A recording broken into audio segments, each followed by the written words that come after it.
काछ वाच मन निश्चल राखे, धनि धनि जननी तेरी रे। नरसिंह मेहता जी के। इंद्रियों को वश में करो। नेत्र सबसे खतरनाक, इनको बहुत सावधान रखो। बहुत बहुत ये चंचलता, नेत्रों की चंचलता। भगवत चर्चा हो रही तो हो सकता है शब्द ना सुन पाओ, लेकिन विषय चर्चा हो रही है तो आप 10-5 हाथ दूर होगे तो भी श्रवणेंद्री पकड़ लेगी क्या बातें हो रही। निंदा, स्तुति, विषय चर्चा। इंद्रियों को शासन में रखो, इंद्रियों को वश में करो, क्योंकि ये ज्ञान विज्ञान का नाश करने वाले महापापी काम इन्हीं के वशीभूत होकर तुम्हें नष्ट करते। मार डाल इस पापी को। भगवान कहे पाप मानम प्रजहेनम ज्ञान विज्ञान नाशनम। मार इस काम को, नष्ट कर। तस्मात् तुम इंद्रियाण्यादौ नियम भरतर्षभ। ये महाभारत सबको लड़नी पड़ेगी। ये महाभारत है, सबको लड़नी पड़ेगी। अगर आपको अपने स्वराज्य सिंहासन पर बैठना है, मुक्त होना है, तो ये युद्ध स्वीकार करना पड़ेगा, ये चुनौती स्वीकार करनी पड़ेगी। भगवान कह रहे इंद्रियों को वश में कर, ज्ञान विज्ञान का नाश करने वाले इस महापापी काम को अवश्य बलपूर्वक मार। भगवान आदेश कर रहे हैं पाप मानम प्रजहेनम ज्ञान विज्ञान नाशनम। तस्मात् तुम इंद्रियाण्यादौ नियम भरतर्षभ। इसलिए पहले इंद्रियों को काबू करो। रसेंद्रिय से शुरू करो, मुख्य द्वार। ये ज्यादा रजोगुणी भोजन पाने पर चंचल होती। जब ये चंचल होती तो हर इंद्रियों में चंचलता। इसको संभालो। उचित आहार, सात्विक आहार, कम स्वाद वाला आहार, बच जाओगे। ज्यादा स्वादिष्ट पाने की कोशिश मत करो। अगर रसेंद्रिय स्वाद नहीं छोड़ पाए तो जनेंद्री का स्वाद छोड़ पाना बड़ा कठिन हो जाएगा।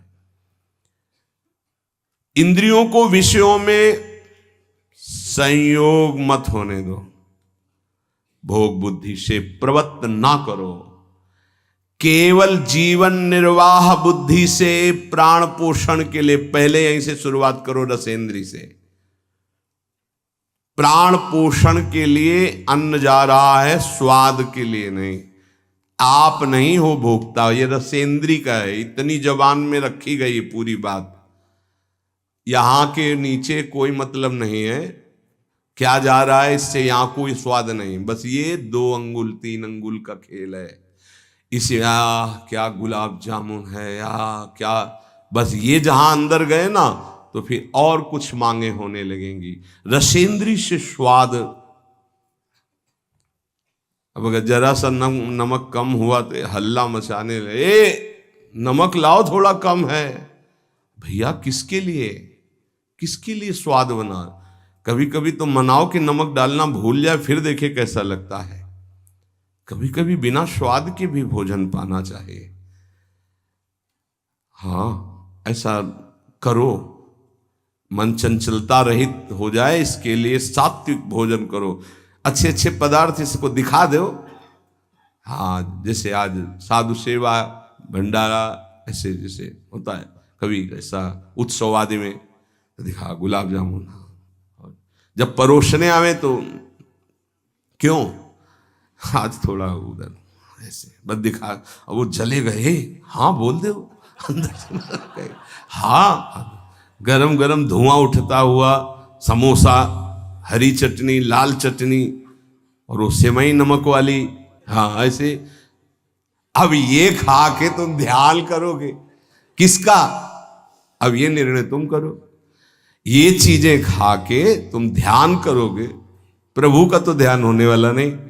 सात्विक भोजन पाने से हमारे अंदर भजन की वृत्ति बढ़ती है, और रजोगुणी तमोगुणी भोजन पाने से भोग वासना बढ़ती है, निद्रा प्रमाद स्थिति आती है। बिल्कुल सच्ची बात समझो, ये 3 गुणों से हर सामग्री बनी हुई। इसीलिए संतों ने निर्णय किया आप ये पा सकते हैं, ये पा सकते हैं, ये पा सकते हैं। खूब अनुभूति विषय है, इसलिए मना किया गया। आप ये नहीं पाएंगे। क्यों नहीं, भगवान ने तो सब कुछ बनाया है पाने के लिए, तो पाने के लिए भी बनाया है, तो फिर और व्यवस्था भी भगवान ने बनाई है। रो रो नरक, अंधतामिस्त नरक, ये भी भगवान ने बनाए हैं, तो इनका भी स्वाद आप लीजिए। सावधान, शतोगुणी भोजन संयम पूर्वक पाइए, नाम जप करते हुए, और इतना कि बस लगे कि हाँ, थोड़ा वजन लगने लगे कि हाँ हो गया, बंद कर दो, शाम के फिर पा लेना। कोई तुम्हें तो ये है नहीं कि पता नहीं मिले कि ना मिले, कई दिन मिले कई दिन ना मिले। उसमें होता है कि अब जो मिला है डाल लो, पता नहीं कई दिन बाद मिले। तो आप लोगों को तो एक मिलता है, तो संयम में आपके पास व्यवस्था श्री जी ने सबकी कर दी। तो संयम से आहार, और अच्छे पदार्थ ना लो तो अच्छा है, अगर लो तो बहुत कम लो, थोड़ा। खीर हटाओ और सब कुछ अब पीने दो, तो वो मन, खीर में नुकसान नहीं है, गुलाब जामुन में नुकसान नहीं, वो जो मन को बढ़ावा मिला रसेंद्री के द्वारा, अब वो इतने में तृप्त नहीं रहेगा, वो और इंद्री को लेकर के भ्रमण करवाएगा हमको। और जब इसको मारना, जैसे मन हमसे गलती करवा देता है तो क्या कहो, गाल में मारो, तो त्वगेंद्री पिट रही, उससे क्या होना है। इसको कैसे मारा जाए, इसको ऐसे मारा जाता है, ऐसे। जैसे गुलाब जामुन, भैया आज हमारा पेट दर्द कर रहा है, वो कहेगा नहीं, कहो नहीं नहीं, बिल्कुल नहीं कहेंगे। वो जो मन को पीड़ा हो रही, अब वो पिटाई हो रही। साधक मन को वो दुलार करता, पीट नहीं पाता। इसको पीटना सीखो, बहुत जल्दी ठीक हो जाएगा। ये कहता है आज ये देख ले, हाँ हाँ बढ़िया है, चलो चतुरासी जी शुरू करते हैं। वो कहेगा नहीं नहीं, चतुरासी जी शुरू कर। उसको मारना है तो उसके विपरीत चलना पड़ेगा। साधक से गलती होती, मन को मारना है, और वो मारता और किसी को है। आज ये नहीं कहे, आज ये नहीं, आज ऐसे नहीं, आज अच्छा। मान लो आप परिक्रमा दे आए, तो शरीर को पीड़ा पहुंच रही, मन को कोई फर्क नहीं पड़ रहा। मन जिसको चाह रहा है वो चीज उसको ना दो तो उसको पीड़ा होती है, और उस पीड़ा को आप अपनी मान लेते हैं, इसलिए दुलार करते हैं। इस रहस्य को समझिए, मन की पिटाई जरूरी है, और ये इतने सुरक्षित रहता है कि इसको दुलार करना होता है, पीटना होता नहीं। इसकी पिटाई है कि ये जब जो मांगे आज ऐसे, तो दिखा दिया कि हाँ देखो ये है, मिलेगा नहीं तुम्हें पाने को, और वो जलन पैदा करेगा। 5 ही मिनट का चांस है, 1-2 बार केवल आएगा ये कि गुलाब जामुन गुलाब जामुन, फिर बाद में तो मिलना। और रोज कौन मिलता है, हाँ नहीं कोई बात नहीं है, धैर्य रखिए। और अगर वहां सब कुछ बना हुआ साथ में केवल खिचड़ी, तो खिचड़ी परोसा लीजिए, और वो जलेगा, आप देख लेना वो जलेगा। ऐसा क्यों कर रहे हो, इसलिए कर रहे हैं कि हमें श्री जी चाहिए। बदमाश, तुझे हम जो दे, फिर इसके बाद हमसे और मांग करेगा। संतों ने इसको ऐसे बस में किया है। बहुत कठिन, बहुत कठिन है। अगर सामने से मिठाई प्रिय है और वो निकल जाए, आप परोसाओ ना, तो आप देख लो, कामा संजायते क्रोधा, भौं चढ़ जाएगी अपने आप से। कितनी बड़ी चूक हो रही है। परम पद फीका लगेगा, गुलाब जामुन मीठा लगेगा, ये बहुत बेईमान है। आप इस बात से समझ, मतलब सावधान रहें कि इसकी चाल में ना फंसे, इसकी पिटाई जरूर करनी है। मन कहां से पीटा जाता है, इसकी मांग को ना कर दो, बस इसकी पिटाई शुरू हो गई। ये कह रहा है ये चाहिए, उसके विपरीत नहीं। अब वो जलेगा, जलेगा, पवित्र हो जाएगा। और उसने मांगा, वो आपने दे दिया, अब वो और मांग रख देगा, वो आपको परेशान कर। तस्मात् त्वमिन्द्रियाण्यादौ नियम्य भरतर्षभ। हे अर्जुन, ये राग पूर्वक जब किसी वस्तु को पाता है। अच्छा, और दूसरा उपाय, गुलाब जामुन पाना है, हाँ, या 5 गुलाब जामुन देना, थोड़ा नमक ले आना, और वो कहेगा नहीं नहीं, नमक, गुलाब जामुन पाना, मिला लिया, अच्छे से नमक मिला लिया, गुलाब नहीं नहीं, पाओ ना गुलाब जामुन। ये उसकी मार है, पर ऐसा साधक मारना नहीं चाहता। सब्जी साइड में करके एकदम दोना में अलग, रस सहित जे ही ऐसे किया, पूरा फूटा मुंह में। तो अब वो मन का पोषण हो रहा है। हर वस्तु का ऐसे ही, सब हर विषय का सेवन ऐसे ही है। तो अब अपने लोग मन को तो समझ नहीं पा रहे, उसको पीट नहीं पा रहे, वो हमको फंसा के पीटता चला जा रहा है।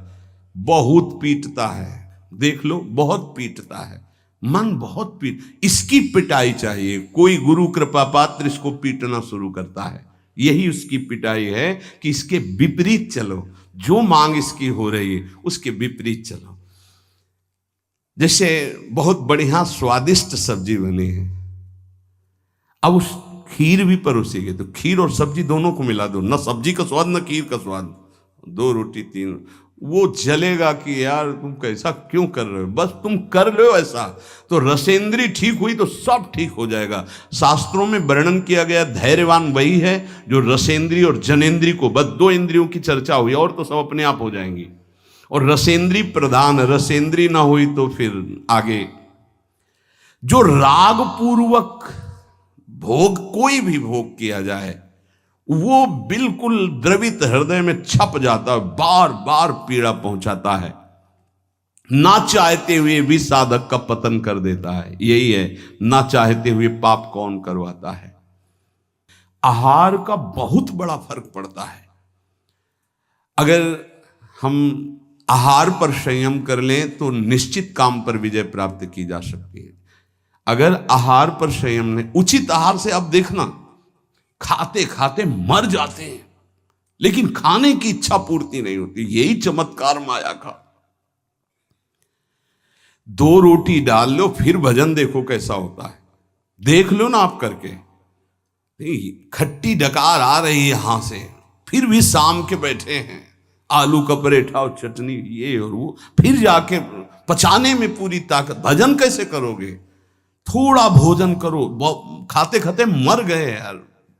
आज यहाँ का, कल वहां का, परसों यहाँ का, संसारी पुरुष इसी में लगे रहते हैं। सुनो, उतना डालो जितना प्राण पोषण के लिए। कभी ऐसा देखो कि पेट में वजन ना आने पावे। अगर आपको भजन बढ़ाना है तो पेट में वजन ना आने पावे, ऐसे जब बैठो और भोजन शुरू करो, जहां लगने लगे कि पेट में कुछ आ, वहीं बंद कर दो। और 1 दिन का अभ्यास, निर्णय करो कि 2 रोटी इतना इतना इतना और उतना ही। ये बार बार बांटना और बार बार पाना ये साधकों के लिए ठीक नहीं है। एक बार रखवा लो 4 रोटी से दाल सब्जी और बस खत्म। आपका घर है, आप श्री जी का प्रश्न, बस एक बार, और उसी को पाके अपना भजन करो। धिक्कार है जीवन को, खाते खाते अवस्थाएं बदल गई, बचपन से लेकर 50-60 वर्ष के वही खाने की इच्छा। कभी तो थोड़ा मन वही फंसाए है, मृत्यु आ जाएगी फिर भी खाने से तृप्ति नहीं होगी। एक बार इस रसेंद्री को काबू में किया जाए, भोजन पर सावधान, थोड़ा अल्पाहार, इतना जिससे हमारे प्राणों का पोषण हो जाए, सब ठीक हो जाएगा। आप देख लेना, अल्पाहार। अगर भोजन सुधार नहीं होगा तो फिर भजन में सुधार नहीं होगा। भोजन, बहुत प्राण शक्ति प्रबल है आपकी, ऐसे नहीं निकल जाएगी। बहुत प्राण शक्ति बलवान होती है। वायु, अन्न, जल उचित चला गया तो खूब साधना बनेगी। इसलिए कोई भी वस्तु राग पूर्वक सेवन न की जाए। ये ज्ञान मार्ग, भक्ति मार्ग, जो मार्ग के उपासक, उनको इस बात पर विशेष ध्यान रखना, चाहे गृहस्थ हो चाहे विरक्त हो। शास्त्र के अनुसार कर्तव्य कर्म होने चाहिए और राग रहित आहार विहार होना चाहिए। पूज्य श्री पंडित गया प्रसाद जी के शिष्य मास्टर बाबा, उनके पास जितने साधक रहते थे तो उनकी सब्जी में नमक नहीं, खीर में चीनी नहीं, ऐसे ही उल्टा सीधा बनता था। तो जानते हो कैसे साधक रहते थे? 2-4, जब दंडोती परिक्रमा लगा रहे थे तब वहां गए थे 2-4 साधक। जब शाम के मिला ना तो वहां कुछ पकड़ में नहीं था कि रोटी से सब्जी पाओ तो कुछ पकड़ में आवे, या दूध और चावल मिला के रखा गया तो कुछ पकड़ में, कुछ पकड़, न मीठा न खट्टा न नमकीन न कुछ। वो भगवत धाम को प्राप्त हो चुके हैं, बहुत अच्छे महात्मा थे पूज्य श्री मास्टर बाबा जी। ये बड़े बड़े महापुरुष ऐसी चाल क्यों चलते हैं? क्योंकि वो अपनी इंद्रियों को काबू में रखना साधकों को सिखाते हैं। काम को मारने के लिए सबसे पहले इंद्रियों का नियमन करने को श्री भगवान कह रहे हैं। तस्मात् तुम इंद्रियाण यादव, नियम में भरतर्षभ, इनको पहले कंट्रोल में करो। कान से भगवत वार्ता, अच्छी वार्ता सुनो। नेत्रों से अगर कहीं एक बार कोई ऐसा दृश्य उपस्थित हो जाए प्रकृति में तो प्रणाम करके दोबारा नेत्र मत पहुंचाओ। जहां आकर्षण हो वहां बार बार नेत्र मत पहुंचाओ। वाणी से कभी अश्लील संभाषण, गंदी बातें मत करो। खान पान संभालो, इंद्रियों को संभालो, ठीक हो जाएगा। जब तक साधक इंद्रियों को संभालता नहीं तब तक उसकी दृष्टि भगवान की तरफ न रहकर भोगों की तरफ होगी। आज ये बनेगा, अच्छा, और पहले से संकल्प मन बना लिए इस में तो ये ज्यादा नहीं। तो ऐसा है कि आप जो चाहो जितना ले सकते हो। हाँ हाँ, खुली छूट है। इंतजार हो रहा कब हो 11 बजे, कब 12 बजे। ये संकल्प विकल्प को मारना है। कभी कभी ऐसा कर लिया करो, ज्यादा मन तैयार हो गया ना कि आज तो उत्सव है, बहुत गोल कर दिया, आज उपवास करेंगे हम, तो सब मत करना, नहीं तो गड़बड़ हो जाएगा। अलग अलग उत्सव में एक एक दो दो आज नहीं पाएंगे, आज भूखे रह करके रहे। फिर आप देखो जो आपको मन जलन पहुंचाएगा वही मन को अधीन करने के बिना इसके अधीन नहीं होने वाला। ये भी बात समझ लीजिए, यहीं से अधीन किया जाता है। जैसे अपने लोग अब सावन भर केवल गंगा जल पी कर रहेंगे, जो भगवान शिव की उपासना गंगा किनारे सावन खूब आराम से 2 4 5 दिन शिथिलता होती है, इसके बाद वो शरीर उसी ढांचे में ढलने लगता है और गंगा जी में सब सामर्थ्य विराजमान है। सही, कभी हम अपने शरीर को शक्तिहीन अनुभव नहीं किया।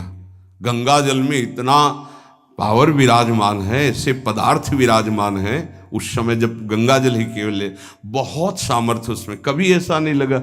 जब गंगा जल पीते थे तो लगता साक्षात माँ का दूध पी रहे हैं, एक विशाल अंदर से उत्साह प्रकट होता था। 2 4 दिन के बाद शिथिलता खत्म हो जाती है और वो शरीर पचाने लगता है। जो अन्न की मांग करता है वो धीरे धीरे शांत होने लगता है।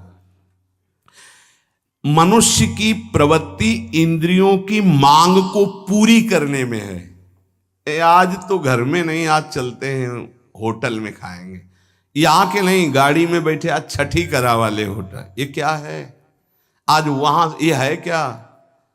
अरे बोले जिंदगी का यही तो लाभ है। तो भैया ये जिंदगी का लाभ नहीं है, ये जिंदगी के लाभ को नष्ट करने वाली हानि है। शतोगुणी सात्विक भोजन बना के भगवान को अर्पित करके प्राणों का पोषण करो। वहां जा करके कौन किस भाव से बना रहा है, कैसी अपवित्रता या पवित्रता है, बहुत सावधान। सबसे पहले काम इंद्रियों को फंसाता है, जिससे उसमें विषय की कामना होती, फिर काम मन को अधीन करता है, फिर बुद्धि को अधीन करता है, और ये सब 1 सेकंड के कम हिस्से में हो जाएगा। एकदम फैल गया कि तुम्हें विचार करने का अवसर नहीं मिला। परंतु जो साधक इंद्रियों की कामनाओं में ही ब्रेक लगा दिया, भगवान कह रहे वो भावपूर्वक कर्तव्य का चिंतन करता है, नहीं, ऐसे साधक को शीघ्र भगवत प्राप्ति हो जाती है।